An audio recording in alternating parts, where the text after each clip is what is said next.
We're in. Looks like recording has started. I see it now. All right. So anyways, good morning to all. My name is Andrew Tankle. I'm the Director of Projects for Middle River Power. This is our Worker Environmental Awareness Program training. The purpose of this training is to familiarize everyone that is going to be involved with the Tap and Switch project down at Border with the possible encounters, concerns as it relates to ground disturbance activities from a archaeological, a tribal, and a biological perspective to bring awareness to all those that are going to be supporting construction efforts on our projects. This is also being recorded. So for those that are affiliated with the construction activities that are not able to attend, they can access this at a later date.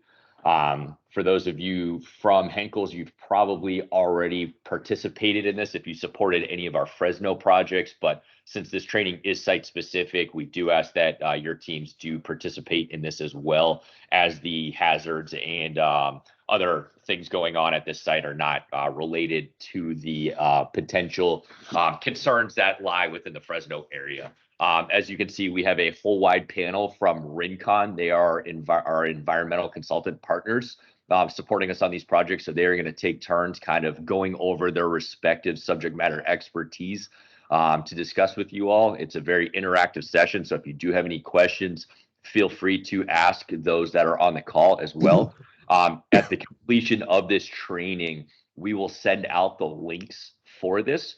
We do ask that as each one of your respective team members does watch this training, if you can send an email back with the name, contact number, and email address for those that have attended. We have to maintain a log for environmental compliance purposes. So we need to have a record of that. And I see Priya's on the phone as well. So I guess for anyone that's on the call, if you can utilize the chat feature to just respond back with your name, email address, and phone number, and company you work with, so she could add that to the log as well. That'll help her start everything. But that is all I've got. I'm going to pass this over to Kevin to take over, and then we can go from there. Appreciate it.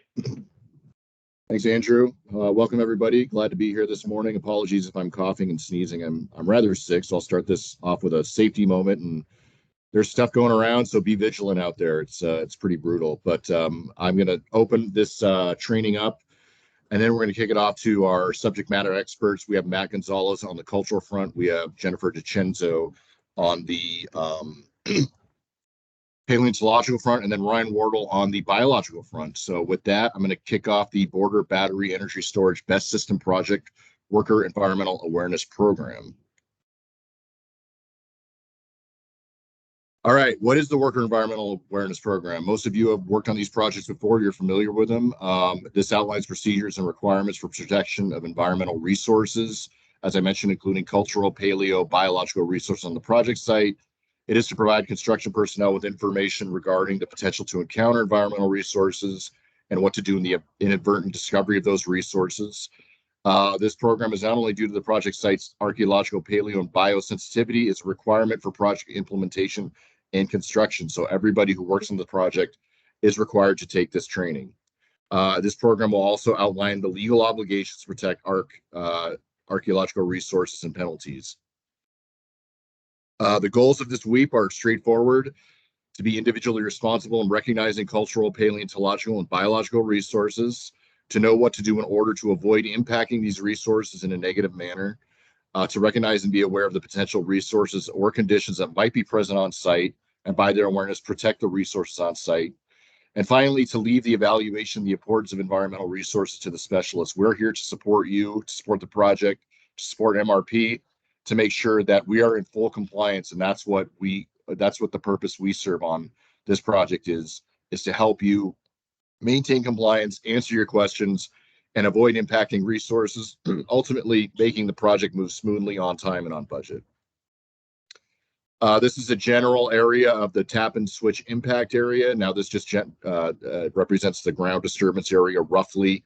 However, there's going to be, areas of impact outside of this: vehicle travel, material storage, people moving around, things like that. So this red circle is not just isolate the only area of impact that we need to be careful of, but it does impact the area of ground disturbance generally that we're going to be seeing for the tap and switch work.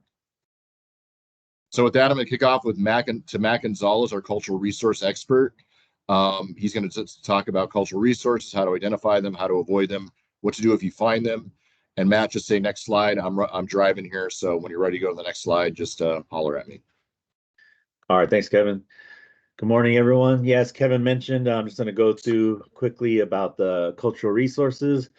I'm sure most of you have probably been through some of these types of trainings before, so I'll try to make it quick. Cultural resources are basically the remains of prehistoric, which is the Native American side of things, and historic resources, which is usually 50 years and older. Most people have seen the common thing like arrowheads, old bottles, that sort of thing on a lot of these sites, especially in the remote areas. That's a lot of the stuff that are still around. California, and especially Southern California, is highly sensitive for cultural resources because of the ocean, because of the prehistoric lakes and all that good stuff in the area. So there is always a chance to come across cultural resources both on the surface and subsurface. Go ahead, Kevin.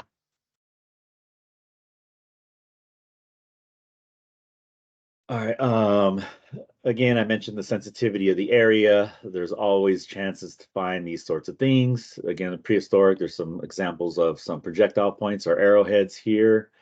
And then the historics is the 50 years and older. Next slide.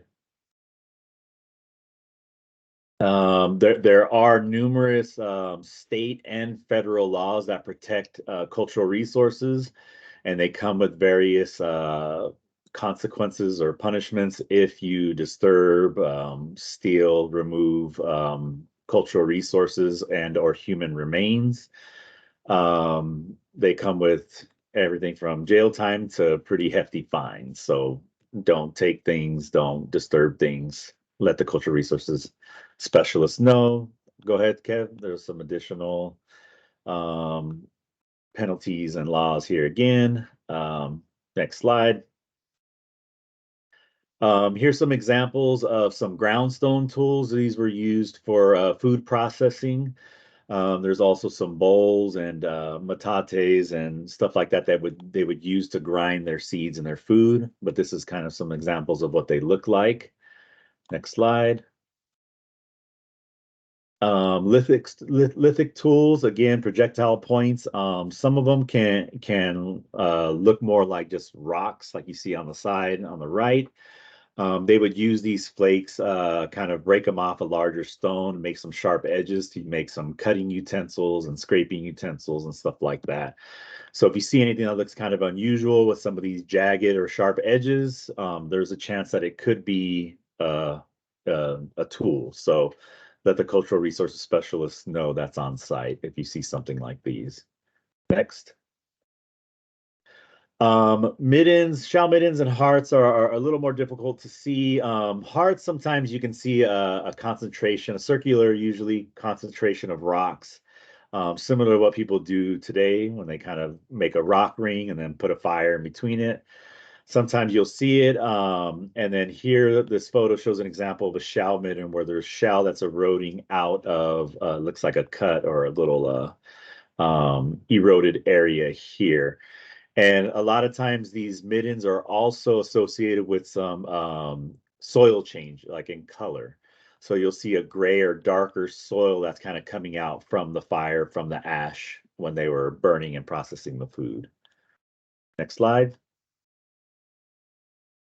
Here's a good example of a bowl that they would use with when it comes to cultural resources. The tribal cultural resources are specifically for the tribe. So something that's special or significant has some type of meaning to the tribe.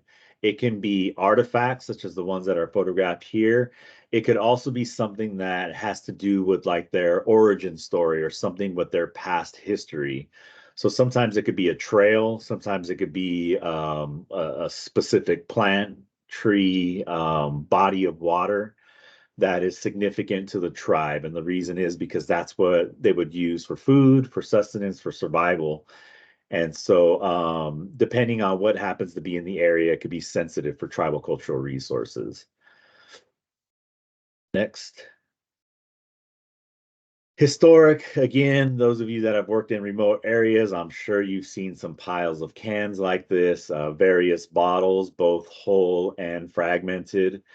If you see something like this, let the archaeologists know. They'll determine if there's anything significant there. Again, as mentioned from the laws, please don't steal them or remove them, move them out of their context, because once they're moved or destroyed, all the important information that's pertinent to history is gone with it. So please leave it in place. Next. How to identify them? It is difficult, and sometimes it takes a more keen eye to identify the artifacts. But these photos that are here kind of shows the differences and how to kind of spot them. So in the top photo, you can see there's like a orangish kind of color rock. In the middle, I don't know if you guys can see my cursor, but there's an orange rock there, and then just to the right of it, there's kind of a flat rock that has like a sharpened edge on the right side. You can see it kind of stands out. You see the white quartz in some areas, that's everywhere. Other areas, just kind of some random rocks, but the other ones they have those sharp lines on them, and those are the ones that are modified. Down below, you can see some decorated pottery with the kind of lines and striations on them. You can see what looks like to be a pendant that has like a perfect hole that was drilled into it. If you see something that just kind of looks like it's out of place, it doesn't quite match with everything else that's around the area, it could be an artifact. So if you're not sure, just let the archaeologist or Native American monitor, whoever's on site with you, know, hey, I'm seeing this, it might be something, and then they'll be able to tell you whether it is or not. Shell and bone are usually easier to tell what they are. Again, let the specialist know. Bones are especially sensitive because it could be human remains. Leave it in place out of respect. If it is human remains, don't take photos of it, and let the specialist on site know if you see something like that. Go ahead, next slide. Here's some examples of some concentrations of historic artifacts, similar to the prehistoric middens and the hertz that we showed pictures of earlier. It will be a concentration, and most times they are accompanied by a change in soil color. So you can kind of see the darkened soil down in the bottom photo there. When there's organic materials, sometimes metals, it'll change the soil, and especially when they burn the artifacts. Which they did a lot of times. They would dig holes as a kind of makeshift incinerator, throw their trash in there and burn it. So you'll see concentrations like this in the change of soils if those pop up. Next slide. Here's a good example. If you're excavating and all of a sudden you see a change in soil, these are some very clear, easy to see changes. Something like this, there's a good chance there's some type of organic material or something that's related to the past. So if you see something like this, let the cultural resource specialist on site know, because chances are it's something that's related to cultural resources. Next slide. Again, some more examples of what you might see when you're excavating. Next slide. Procedures to follow. If you guys do come across something that could be a cultural resource, stop work within 100 feet of that resource and let the cultural resource specialists know. They'll be able to come in and determine if it is significant. If it's significant, additional work may need to happen in order for us to kind of determine if there's other stuff in the area.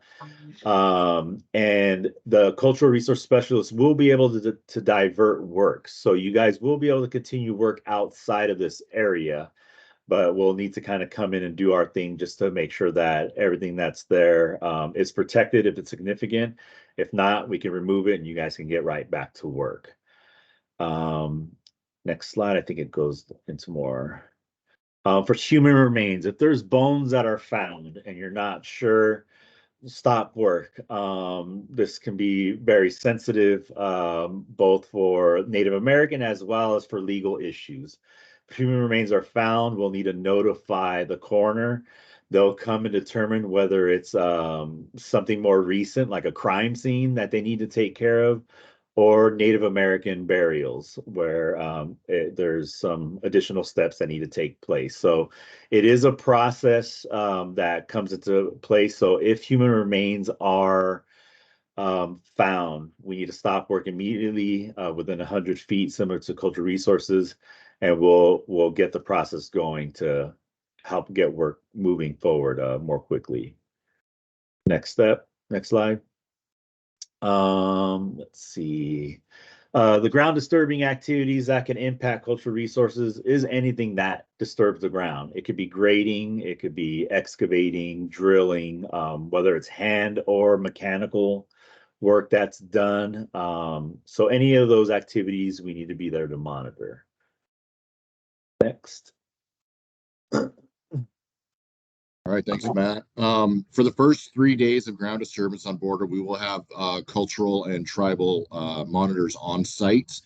So if you have any questions on what was presented here or anything you see on the site, please reach out to those representatives on the site.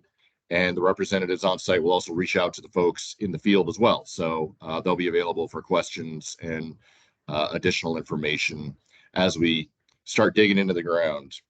And with that, I'm going to kick it off to Jennifer DiCenzo for Paleontological Resources. So Jennifer, I'll let you take it away.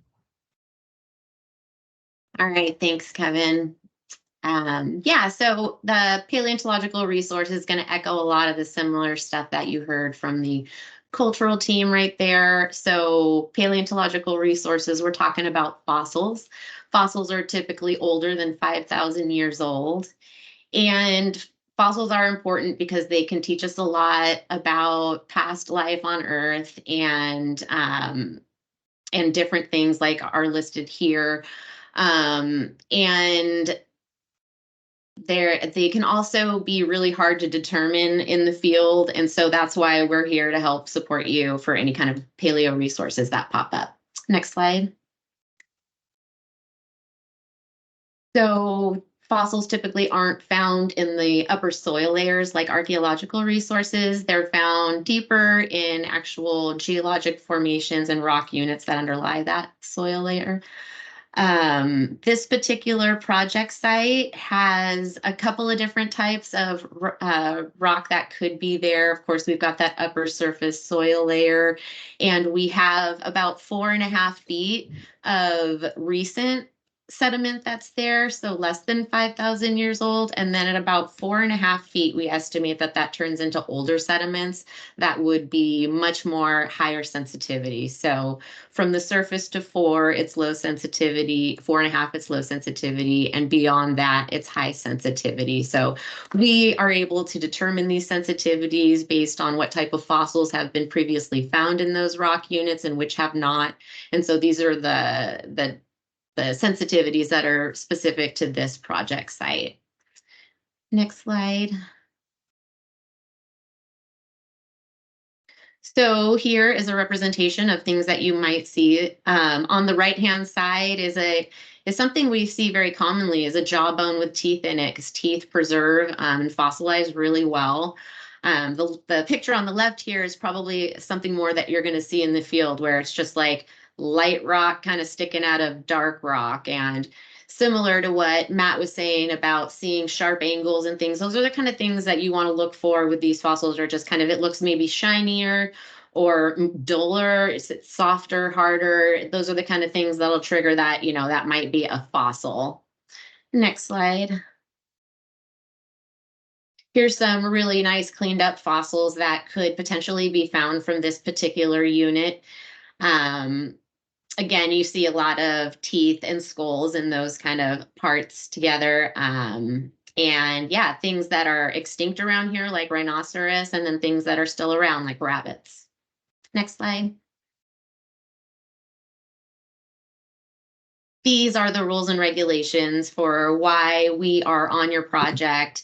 These are California codes that govern the type of laws that say which projects need to have environmental oversight, and paleontological resources are part of that. Next slide. This here is just more of the project specific. The CEC is overseeing these and they have very specific conditions of certification. And that's why we're here, just to make sure that you stay in compliance with those things and then you can get your project going with little to no disruption from us. Next slide. And here's the protocol.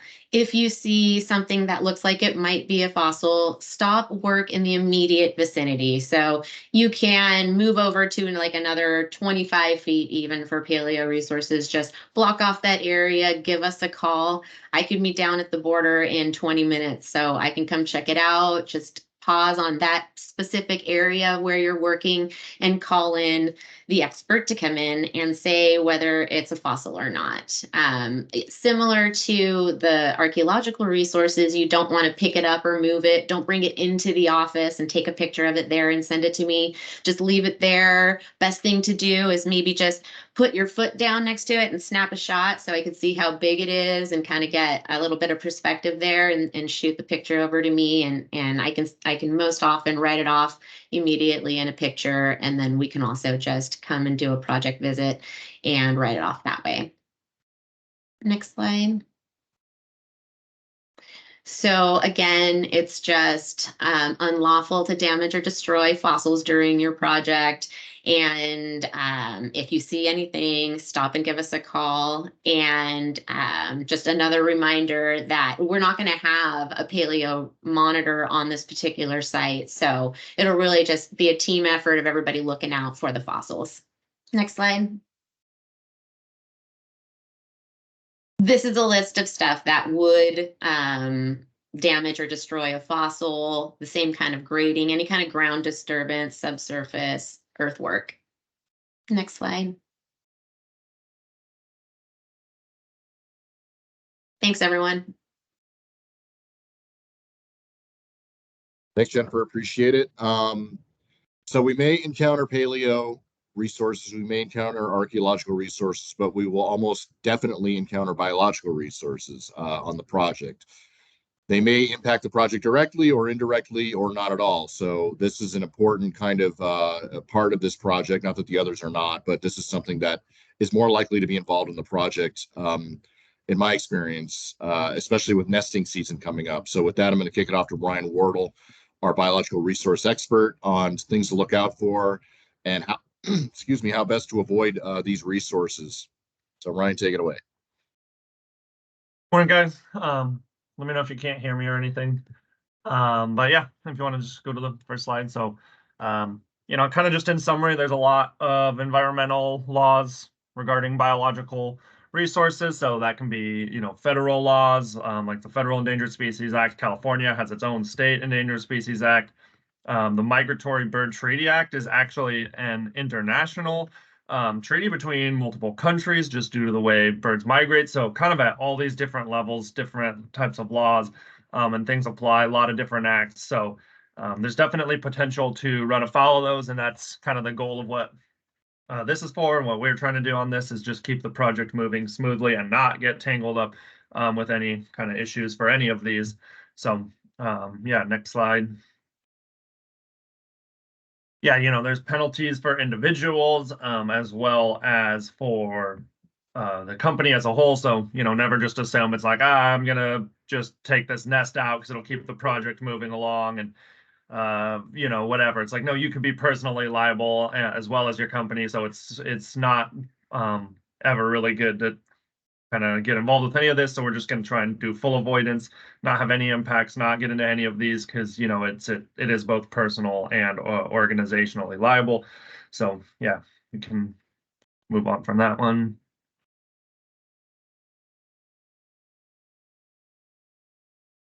So yeah, this is, you know, a common one that comes up on pretty much every project. So I'm sure you guys have heard this before for nesting birds. So nesting bird season's typically February 1st through August 31st, you know, September 1st. And so raptors can start breeding earlier. So raptors, you know, hawks, eagles, stuff like that. So they can kind of start their nest since they're a lot bigger, takes them longer to kind of build that. But most passerines, kind of songbirds, typical things you're really going to see in the spring, kind of depending on the site. Certain ones that, especially if they're the migratory birds that come up a little bit later, they might be nesting more through the summer and kind of into the fall. But typically that kind of February, March, April, May, is when we're going to see the bulk of that. And then June, July, August kind of tapering down. And like you can see in this photo here, even birds will nest in the equipment. They'll nest in the structures on site. Anything that's this nice little nook and cranny that they can find that they'll feel safe in, they will use. So one thing that I always recommend to crews during the nesting season is just move your equipment around, every few days. If it's, don't really need the excavator for a while, and just leave it in the lay down. Birds are going to see that. They're going to start eyeballing it, find that little, crevice up in the top. And then all of a sudden, now that equipment is out of commission until that nest finishes, which, can be, a couple weeks or a month or so. And so if something's sitting for a long time, just go move it around the lay down a little bit, because that just deters them, kind of scares them off, so that they don't see that as a viable site. So, other things too, is just on like the eaves of temporary structures and buildings and work areas. Just keep an eye out for anything like that, because if it's identified early enough, they can be deterred. But if it's kind of something's left and missed, then that can become a big problem. With this project, we'll have pre-construction, nesting bird surveys during the nesting bird season. Every 2 weeks, and that'll kind of be valid for like a 10-day window. And then when it's outside, just once a month, kind of, a general assessment just in case. So, yeah. Next slide. Nesting birds, you often think of just the big stick nest. That's probably what you're picturing. But some birds nest in cavities, like in little holes and stuff. Some will nest directly on the ground under vegetation, shrubs, trees. Some are hanging, there are all kinds of different nests. So good things to also look out for is birds like carrying sticks, grass, twigs, stuff like that. They're not, playing fetch or something. Like if you see a bird carrying a twig or something like that, it's building a nest. That's the only reason they're ever going to be doing that. So if you see something like that, that's definitely a good time, to reach out. If there's a bio on site, there probably won't be full-time bio monitoring for this unless something does come up. But, just give us a call, say, hey, I think there's a bird building a nest here. We can make sure to get out, check that out, figure out what's going on there. Different species have different sensitivities, different buffers. Sometimes if it's, outside of the work area, maybe it's not going to bother them so much. Or if it's like right in a piece of equipment, that could become kind of a big delay. So if you see anything, birds fighting, carrying food, if they got like a grasshopper or something, just anything that you feel is a little bit suspicious is worth pointing out, because, when it's caught early enough, it can usually be deterred. But if it's like, oh, I didn't, I saw that a couple weeks ago and didn't say anything, and now there's an active nest, work can get, put on delays or buffers or other inconveniences like that. So yeah, just keep an eye out for any of this stuff, and better to reach out early. So yeah, in addition to, nesting birds, there's potential for burrowing owl. So, they're kind of an unusual bird. They live in holes in the ground. It's got to be a couple inches in diameter. If it's, a real small, like a little mouse burrow, they're obviously not going to fit in that. But if you ever see any good sized burrows on a project, that's potential for burrowing owl. That's potential for other things as well. But, that's a good one. If you see any large burrows, especially if there's kind of, they call it like whitewash, just kind of like bird poop and pellets and stuff all across the front. That's a really good indication that there's probably burrowing owl activity. They're birds, they fly, they can just show up in the middle of the night. So you could be in on a Tuesday, nothing's there, come back on Wednesday, all of a sudden that hole is occupied now. So if you do see anything like that, again, it's good to just note ahead of time. We can come check it out, look for potential, and there may even be the option to get some cameras or try and determine if that is in fact occupied before it becomes a problem.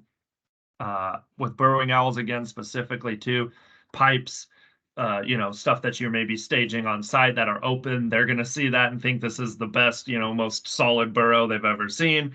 And they will occupy those. So good idea. Keep things, end capped, piece of visqueen or something over the ends can go a long way to keep these guys out of stuff. Addition to burrowing owls as well, we got just common raptors. So, red-tailed hawks, harriers, other things like that may be nesting in and around the work area. So, especially, when you get into transmission lines, those can be good structures. And I'm sure you've seen, raven nests and other hawk nests in those. So if you see any of those on site, even if there's no activity, they'll often reuse the same nest year after year. So that's a good one to flag again, just like, hey, there's this big old stick nest up in one of the transmission lines, up on one of the structures. That's a good thing to come check that out and make sure if it's occupied or not. Because again, like, golden eagles, bald eagles, other eagles have even more protection. Raptors tend to get pretty big buffers put around that. And so just being very aware of those types of things early, can make a big difference. So, yeah, just flagging and notifying anyone of that, because easier, again, find it early, see what's going on, figure out ways around it, versus once it's established, can become kind of a tricky thing to work around. So next slide. Yeah, just general reminders. I know, you guys are good at all this stuff, but just worth reiterating, trash, wildlife wants our food. It's, they don't have hamburger wrappers and stuff and all those smells that they've never seen out in nature. It's really attractive to them. If there's trash around, if there's, open containers, they're going to come find that. And so I always say, kind of make sure that's cleaned up, make sure that that's contained, because you don't want to be luring in something. Maybe there wasn't a wildlife issue on the project until, there's some trash, and now all of a sudden they're coming around every night looking for that. And that can be, kind of, an attractor to them. So keep trash down. Excavations, if it's something that's deep sided, stuff might accidentally fall in there, not be able to get out. So throw a 2x4 in there, leave an earthen ramp on one end, just so that if anything does, it's not going to be trapped. If it falls in there in the middle of the night, it can just, climb back out. Like I already said, make sure pipes are covered, so stuff doesn't want to use them as dens. And then rodenticide, is prohibited, because sometimes the rodents themselves might be protected, or if they, come and eat the poison, and a hawk comes down and eats that, and then now it's getting poisoned. And so it's just, can be a real big problem for biological resources when having poison on site. So that's prohibited. Yeah, next slide.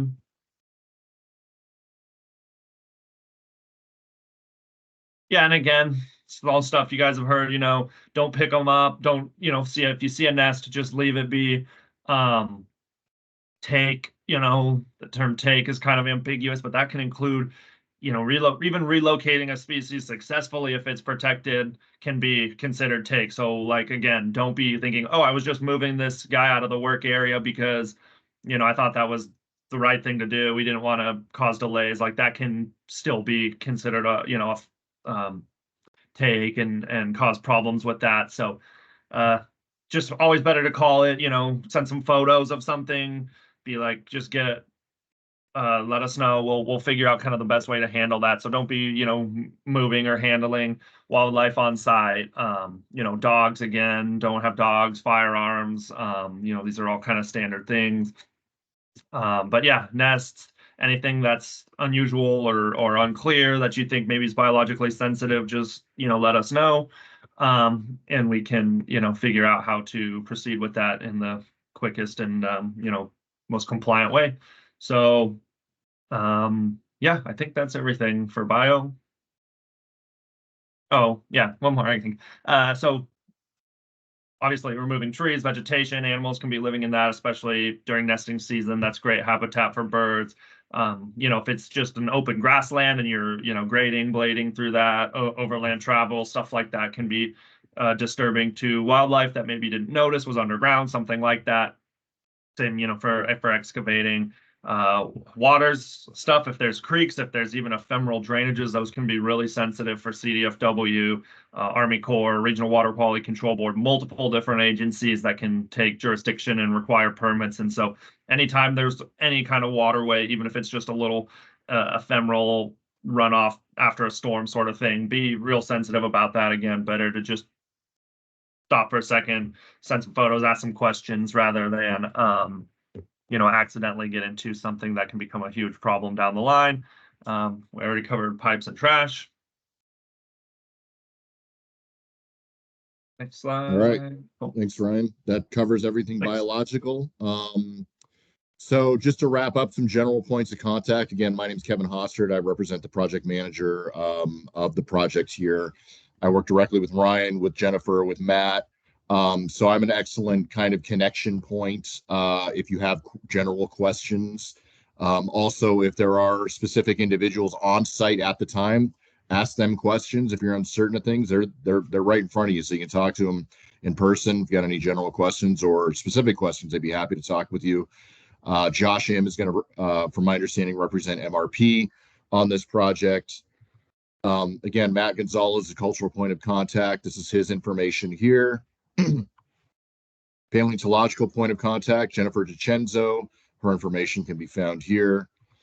And the biological point of contact for this project, even though Ryan Wardle was presenting here, Jacob Hargis is going to be the qualified biologist on site. Again, you can reach out to me directly first. I can usually then relay the information to the appropriate party and get things moving pretty quickly. I'm always available nights and weekends whenever you're working. So reach out to me whenever you need. And with that, I'm going to wrap it up. So if there's any additional questions, any uncertainty for this, we look forward, to working with the crews on this. Again, we're not here to get you in trouble. We're not here to trick you. We're here to make sure this project gets completed on time, on budget, and most importantly, within environmental compliance for federal, state, and local regulations. So that's exactly what we are here to do: support the project team, and make sure this project gets done. So I'm going to wrap it up and open it up to questions or kick it back to you, Andrew. Nope, that is all. Appreciate everyone's time for calling in. For those that joined late, if you have not already, please add your name, company name, phone number, and email address in the chat feature so we can log your attendance, and then we will be good to go. But appreciate everyone joining. Have a good weekend and be safe. All right. Thanks, everybody. Have a good weekend. Thanks, everybody.